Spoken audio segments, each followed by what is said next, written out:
या भीतीने पोटात गोळा झाला होता. तरी तुम्हाला सांगत होते रोपवेने जाऊ, पण तुम्ही ऐकलातच नाही. हो तर शासनाने सहल अरेंज केले, मग रोपवे काय आणि चालत काय, आपल्या बापाचं काय झालं. तुम्ही अगदी राजकारणासारखं बोलताय. पण एक सांगू का, चालत गडावर चढण्यात, गडाचे सौंदर्य पाहण्यात जी मजा आहे ते रोपवेने नाही. अगदी बरोबर बोलताय. आणि आपण तसेही शोध पत्रकारिता करणारे पत्रकार, चालतच जास्त शोध लागला.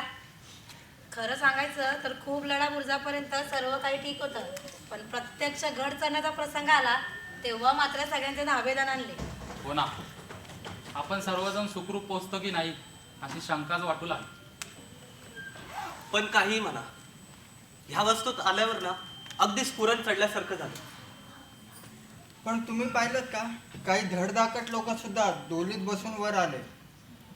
असू दे हो, तेवढीच त्या डोलीवाल्यांची कमाई. मला एक कळत नाही, आपण आता वर येताना एखादा मनुष्य एकाच वेळी चालू शकेल इतकी अरुंद वाट होती. मग महाराजांच्या काळात हत्ती घोडे कसे काय प्रवास करत होते. हो ना, अहो महाराजांच्या राज्याभिषेकाच्या वेळी हत्तीवरून मिरवणूक काढल्याची माहिती सुद्धा आहे. पण गडावर हत्ती कसे नेले असतील? घोडेवर जात होते ना, मग झालं तर हत्ती घोड्यावर घालूनच वर पोहोचवले असणार. तुमचं सगळंच विलक्षण आणि चमत्कारिक आहे. अहो, तुमच्या ह्या विनोदाला कदाचित हास्य जत्रेत स्थान मिळेल. पण खरंच महाराज दूरदर्शी होते. गडावर पिण्याच्या पाण्याची सोय आहे असे जर लोकांना सांगितलं तर त्यांना ते पटणार नाही. बरं, आपण आता येताना हिरकणी बुरुज आणि टकमक टोक पाहिला. आता महाराजांचं सिंहासन बघता आलं तर धन्यता मिळेल. मिळेल हो, त्यात काय एवढं. आणि हो, तुम्हाला एक सांगतो, या इकडे. महाराज अपराधी मंडळींना ह्याच टकमक टोकावरून कडेलोट करून मृत्यूदंडाची शिक्षा देत असत. अरे बापरे, तुम्ही काय घाबरताय? तुम्हाला शिक्षा करायला महाराज नाहीत तिथे. वा, काय छान चांदणे पडले. चला महाराजांच्या समाधीचे दर्शन घेऊया. चला महाराजांच्या सिंहासनाजवळ जाऊ.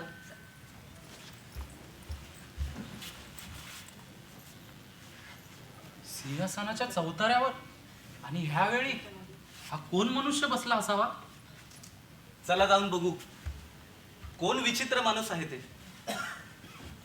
ही व्यक्ती तर हुबेहूब शिवाजी महाराजांसारखी दिसते.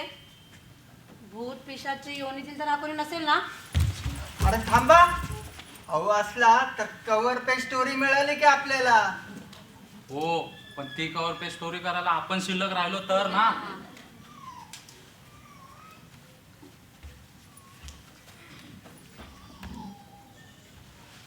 हे शिवाजी महाराजच आहेत. बाहेर पुतळा बघितला ना, तसे डिट्टो.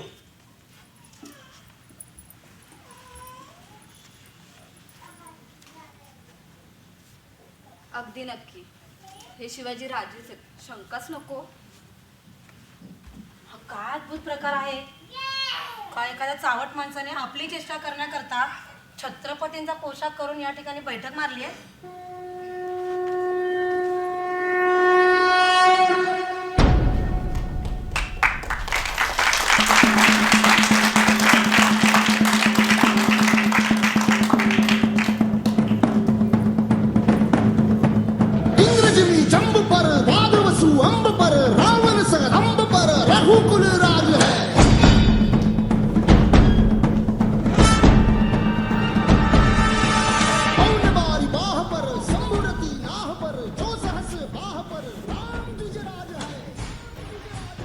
आपण सर्व पत्रकार मंडळी आहात ना?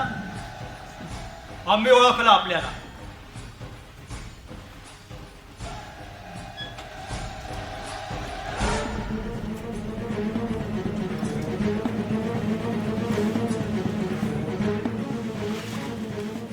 आपण थोरले आबासाहेबच ना? नाही म्हणजे अजून नीट ओळखले नाही म्हणून विचारलं. हो, बरं झालं भेटलात. पशन अशा अवेळी इथंच. बोला, काय म्हणणं आहे आपलं? महाराज, पत्रकार आहोत आम्ही. शासनाने आमची फुकट सोय केली म्हणून गड पाहायला आम्ही आलो आहोत. बरं झालं आपली प्रत्यक्ष भेट झाली. आनंद झाला. हो ना. अहो आमच्याकडे चावडी, कट्टा, सीधी बात, ब्लॅक अँड व्हाईट असा पत्रकारांशी गप्पा मारायचा एक प्रकार असतो. हो, त्यासाठी आम्ही काही प्रश्न विचारले तर चालतील का? विचार, निसंकोच विचार. तुमचे प्रश्न विचारून झाले की मी पण तुम्हाला प्रश्न विचारणार. बोला.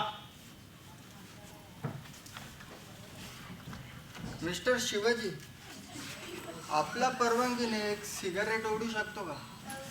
सिगारेट ओढल्यावर मला चांगले प्रश्न सुचतात. ही राजसभा आहे. इथं सगळं वर्ज आहे. व्यसन करून गडकोटांचं पावित्र्य भंग करायची लाज वाटली पाहिजे तुम्हाला. महाराज माफ करा. तुम्हाला काही जाड आहे का? पत्रकाराची बदनामी करताय तुम्ही. Sorry sorry. महाराज, बरं झालं आपली प्रत्यक्ष भेट झाली. आपल्या संबंधी अजून बऱ्याच गोष्टी समजलेल्या नाहीत. आपला जन्म नक्की केव्हा झाला? 1627 साली का 1630 साली? नशीब आमचा जन्म झाला ही गोष्ट तरी आपण मान्य करत आहात.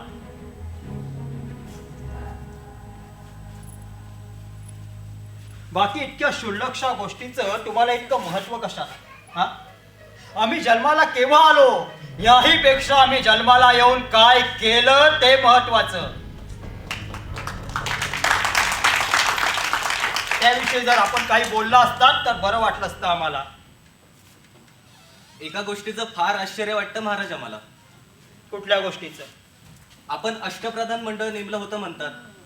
हो, त्याचं काय? मोरोपंत पिंगळे पूर्वी प्रमुख होते, पण नंतर ते मुख्य प्रधान झाले. बरोबर आहे.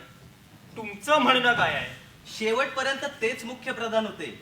मंत्री ही तुम्ही कुणी बदलले असे इतिहासात नाही. तुमचा नक्की प्रश्न काय आहे?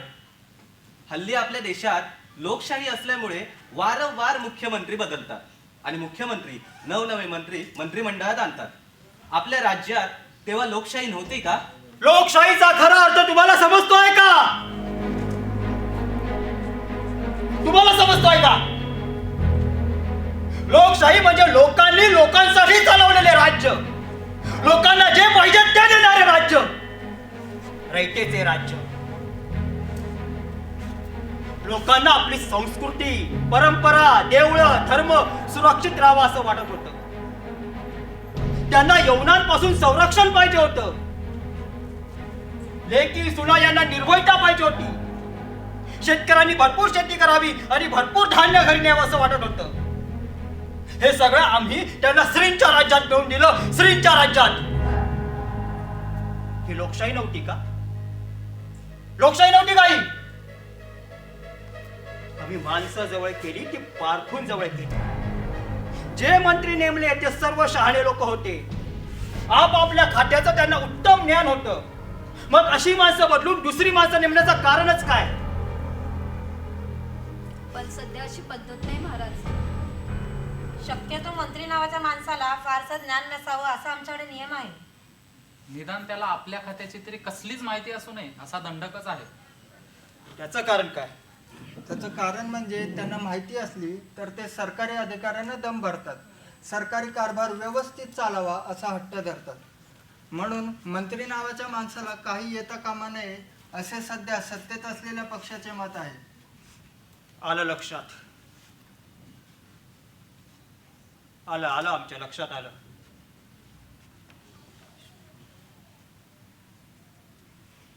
आमच्या लक्षात आलं. महाराज, हा. रागवणार नसाल तर एक प्रश्न विचारू? विचारा. तुम्ही तोरणा किल्ला जिंकला त्यावेळी म्हणे किल्ल्याचं रेनोव्हेशन करताना तुम्हाला एक मोहरांचा हंडा सापडला. बरोबर आहे. पण तुम्ही तो राजगड किल्ल्याची दुरुस्ती करण्यासाठी पैसा खर्च केला. तुमचं हेही बरोबर आहे. तुम्ही सुरत लुटली, जुन्नर लुटलं. या सगळ्या पैशांचं तुम्ही काय केलं? थांबा. हा सगळा पैसा हा स्वराज्याचा होता आणि तो फक्त स्वराज्याच्या कामासाठी खर्च केला. हे तुमचं वर्तन आम्हाला फार विचित्र वाटतं. खरं म्हणजे कुण्याही शहाण्या माणसाला हे तुमचं वागणं आवडणार नाही. म्हणजे आम्ही काय करायला पाहिजे होतं असं तुमचं म्हणणं आहे? तुमच्या वेळी स्वीस बँका नव्हत्या काय? असणारच. हो ना, हा सगळा पैसा तुम्ही गुपचूप एखाद्या दुसऱ्या नावाने बँकेत ठेवला असता तर चांगलं झालं नसतं? तुमच्याच पोरा बाळांना पिढ्यानपिढ्या तो पैसा उपयोगी पडला असता. हल्ली सगळीकडे हे धोरण चालू आहे. देशातल्या बहुतेक महान लोकांनी आपल्या पोराबाळांची उत्तम सोय करून ठेवली आहे.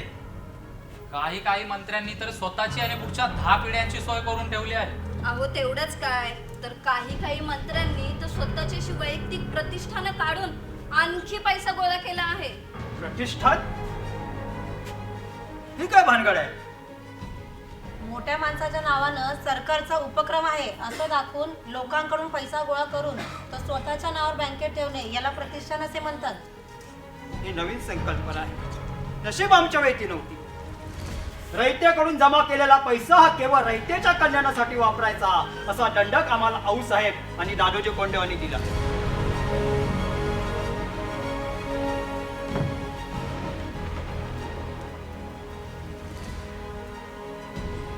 शांत का?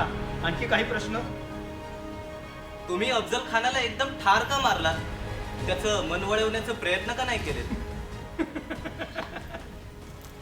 शत्रूचं मन मी कसं वळवायचं? हा?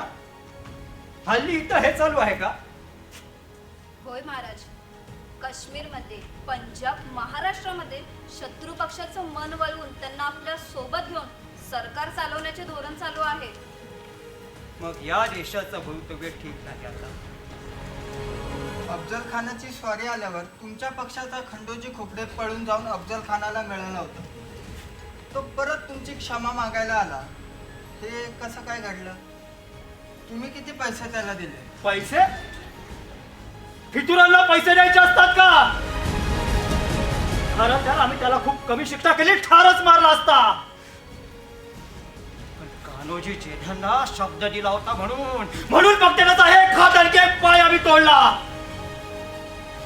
बापरे, भलतंच कडक राज्य होतं तुमचं. आमच्याकडे विरुद्ध पक्षातला माणूस पैसे देऊन फोडतात. अहो माणूस काय, पूर्ण पक्ष पैसे देऊन स्वतःच्या ताब्यात घेतात आणि लगेच मंत्रिमंडळात सहभागी होतात. म्हणजे त्या फितूर खंडोजी खोपड्याला आम्ही आमच्या मंत्रिमंडळात घ्यायचं असं म्हणणं आहे का तुम्हा लोकांचं? महाराज, एक शेवटचा प्रश्न. आम्ही जेव्हा मुलाखत घेतो ना त्यांना प्रश्न विचारतो, आता तुम्हाला कसं वाटलं? म्हणजे एखादा मुलगा 10वीत पहिला आला किंवा एखाद्या आमदाराला पहिल्यांदा मंत्रिपद मिळालं तर त्यांना विचारतो, आता तुम्हाला कसं वाटलं? म्हणजे नक्की काय म्हणायचं आहे तुम्हाला? नाही, तुम्ही अफजल खानाला ठार मारलात ना, त्या क्षणी तुम्हाला काय वाटलं? तुमच्यावर इथेच राज्याभिषेक झाला त्या क्षणी तुम्हाला कसं वाटलं? अरे कसला गाढवासारखा प्रश्न विचारत आहात?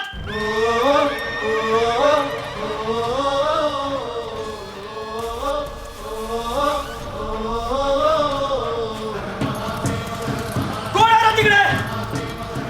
त्या माणसाला टकटक उभं करा आणि खाली ढकलण्या आधी विचारा, आता तुम्हाला कसं वाटतंय?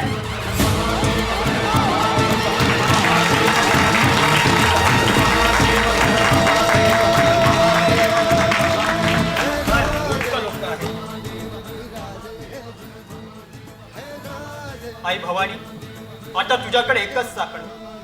आता पुन्हा मला मातीत जन्माला घाल. आता या मातीला, या माणसांना, या राज्याला, या राष्ट्राला